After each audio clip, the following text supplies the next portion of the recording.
DPO Vehari Mansoor Aman की थाने में खुली कचहरी। शहरियों के मसाइल सुने और हल के लिए फौरी अहकाम जारी किए। तफसीलात के मुताबिक DPO Vehari captain retired Mansoor Aman की जानिब से थाना शेख फाजल और थाना गग्गो मंडी में खुली कचहरी का इनेकाद किया गया। डीपीओ विहाड़ी ने खुली कचहरी में शहरियों के मसाइल सुने और इसके मुस्बत हल के लिए फौरी अहकाम भी जारी किए। इसके साथ गग्गो मंडी में सहाफ़ी बरादरी और मोअज़्ज़िज़ीन इलाका से मीटिंग का इनेकाद भी किया गया।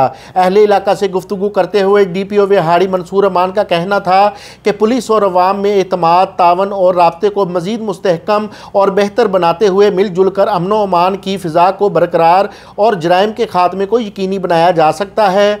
दही इलाका में ठिकरी पहरा के निज़ाम को फ़ाल करके इस पर अमल दरामद यकीनी बनाया जाए। मुआशरे के नासूरों और जराइम पेशा नासर के इलाका से खात्मे के लिए मशकूक अशखास, मुआशी चोर, जराइम पेशा नासर, किरायादारान, नजायज़ असला, मनशियात के कारोबार में मुलव्वस नासूरों की हरकत और सकनात के मतलब पुलिस को आगाह किया जाए ताकि इनका कला कमा किया जा सके। जबकि मोअज़्ज़िज़ीन इलाका ने अपने ख्यालात का इजहार करते हुए पुलिस से मुकम्मल तावन की यकीन दहानी करवाई। ट्रैफिक पुलिस के मसाइल और नफरी की कमी और पुलिस चौकी निसार बूटा शहीद की बहाली की तरफ तवज्जो दिलाने पर डीपीओ विहाड़ी ने ट्रैफिक के मसाइल को हल करने और पुलिस चौकी एक हफ्ता में बहाल करने के अहकाम जारी किए। मोहसिन मुगल, मुगल न्यूज़, बुरेवाला।